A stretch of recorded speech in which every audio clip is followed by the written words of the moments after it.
different. But before we get started, there's one thing I've been dying to take a look at. Haven't even looked at it yet, so I wanted to show you guys while I see it for the first time. Let's take a look at the oil separator, see if it actually caught anything.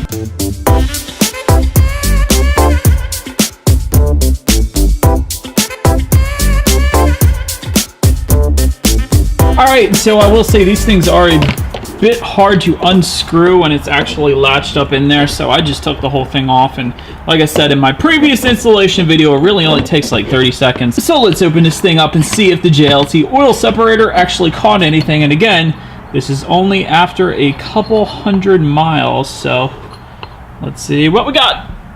Oh, it actually works. That's kind of cool. Not a whole lot in there right now, but again, it's only been a couple 100 miles, but that is pretty sweet. For anybody wondering if these things actually work, I think that's your proof.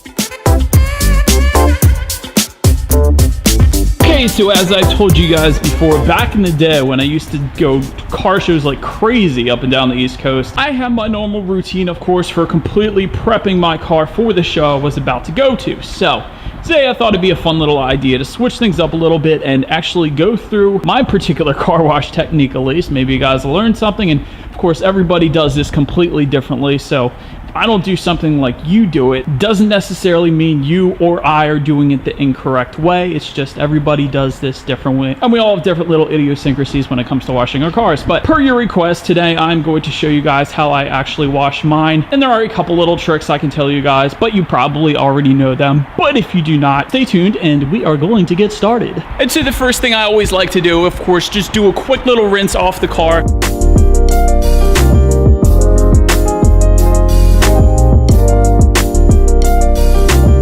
For anybody wondering what I actually use, I got a little bit of everything. I'm not partial to any one particular brand or anything like that. And believe it or not, I did have this organized at one point, but I do wash my car pretty often, so sometimes I just feel like throwing it back in there at random places. So that's why it's complete chaos right now. But anyways, these are the products that I use, and I'll go over more of them as I continue this video. And yes, I do use the 2-bucket method as expected, because if you think about it, it makes sense to put the clean water in the one side, and then once you're done washing the car, you rinse it off in the other bucket so that you're not putting the dirt back on your car. So obviously that makes sense. But today we are using the Zip Wax car wash and wax all in one step, and that's what I've been using lately. I had like 3 or 4 of these things, so that's what I've been on. So we're going to use that today. I'm going to pour it in here, and we're going to get all sudsed up.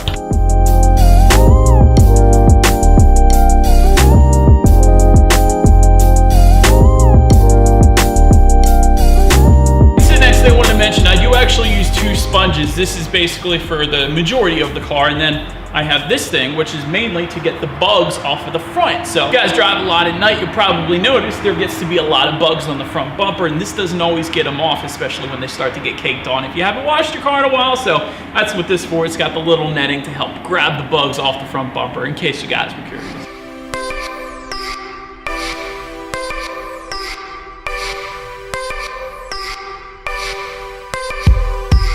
Okay, so a couple other tips as I remember them here. For one, best time of the day to wash a car, anytime when there is shade. You guys can see I got a lot of shade going on right now. Sun is behind the clouds. It's getting later in the day, so this is really the most opportune time. This is especially important when it comes to the drying process, because if it is too sunny out, that is basically going to dry all those water spots right to the windows and to the car as well, so you don't want that. Also, let me show you guys another little trick when it comes to getting all these little beads off of the car, so you don't have to dry them all off by hand as much.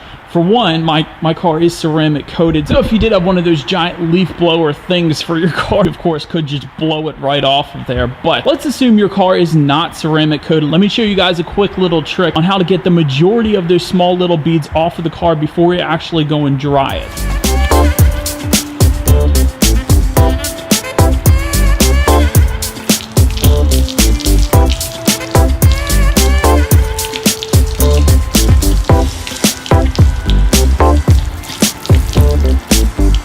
one of the little tricks that I do. Maybe you guys didn't know that one, but if you take the nozzle off of the hose and you just run the water on whatever part of the car you want to, it basically comes off in a sheet, kind of just pushing all those little droplets off the car all together, so you don't have to actually dry the car as much as you otherwise would have if you didn't do that. And of course, whenever you're detailing a car, you always want to go from the top down, because if you think about it, generally the car is going to be less dirty on the top anyways, because the bottom, of course, is closer to the road. Another train of thought is if you wash the bottom first and then you do the top, all the dirt that you're then pushing off the top is then going to go right back onto the bottom, and you're going to have to rewash the bottom again. So that is why you want to wash from the top to the bottom, of course. So let me push you guys on another time lapse, and we are going to continue that process.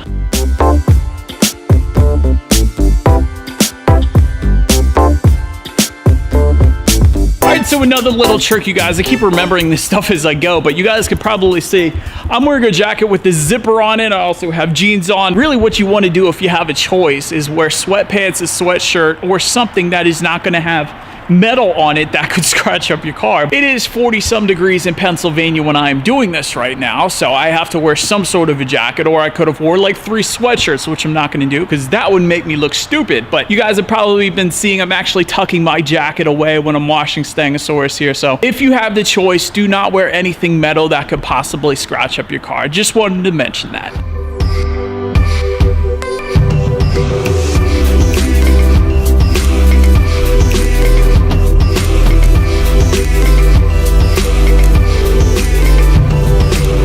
So I wanted to stop you guys once again, because once we're around back, the exhaust tips I always like to clean as well. However, I do of course use a older sponge, or a different sponge I should say, than I would use on the car, of course, because exhaust does tend to get a little bit dirtier than the rest of the car. Usually don't actually clean inside the exhaust tips, of course, but I will get the outside with a different sponge, so that is what I'm going to do now.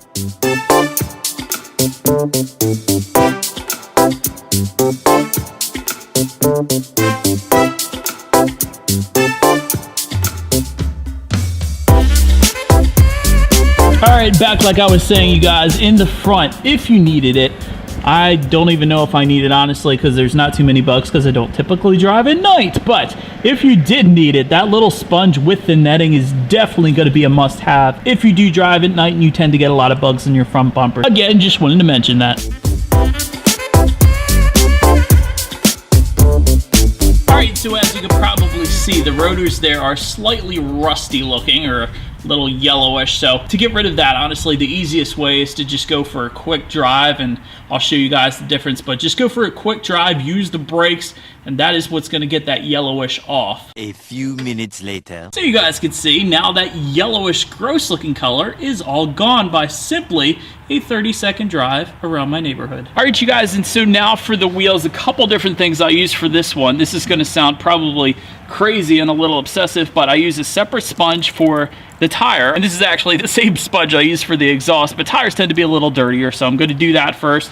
I'm going to use a different sponge for the actual wheel, and then to get inside the wheel here, I am going to use this thing, and that's going to allow me to get a little further back and get inside there. So this is one of the reasons I like double 5-spoke wheels as opposed to the multi-spoke wheels, because they are so much easier to clean. Part of the reason I got this, and of course they're 10 pounds lighter than the stock wheels that came with the performance pack, and they are wider as well, but I digress. Let's clean the wheel.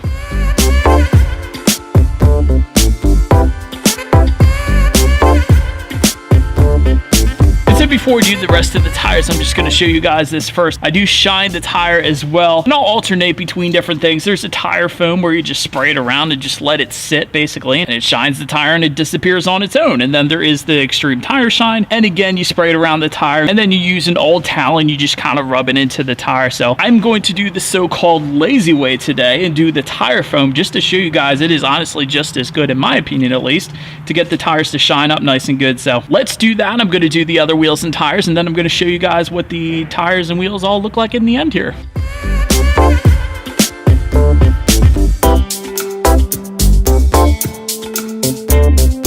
And so the next stage of the process is we're going to go ahead and dry Stangosaurus. We're going to use our very own ShamWow. Hi, it's Vince with ShamWow. You'll be saying wow every time you use this towel.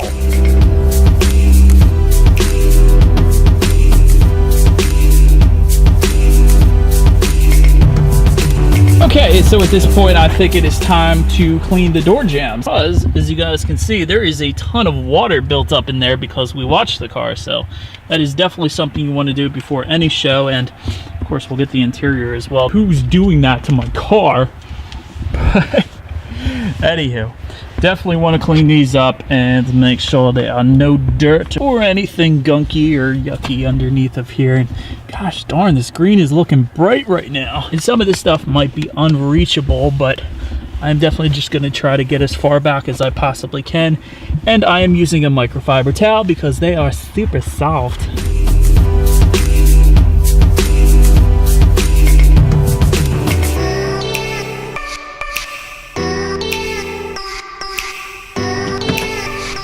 And so the last thing then I will do is I'll go over with that microfiber cloth anywhere where there is green paint on the car, and then I'll get a different rag to go over any of the engine pieces that I want to get clean. But I will say this car only has like 1,500 miles on it right now, so it's not going to be all that dirty to start with. But I am going to go over it because you guys know if you let things go too long, it will get to the point where you are not really able to clean it without a ton of hard work. So I am all down for preventative maintenance. So now let's clean the engine bay.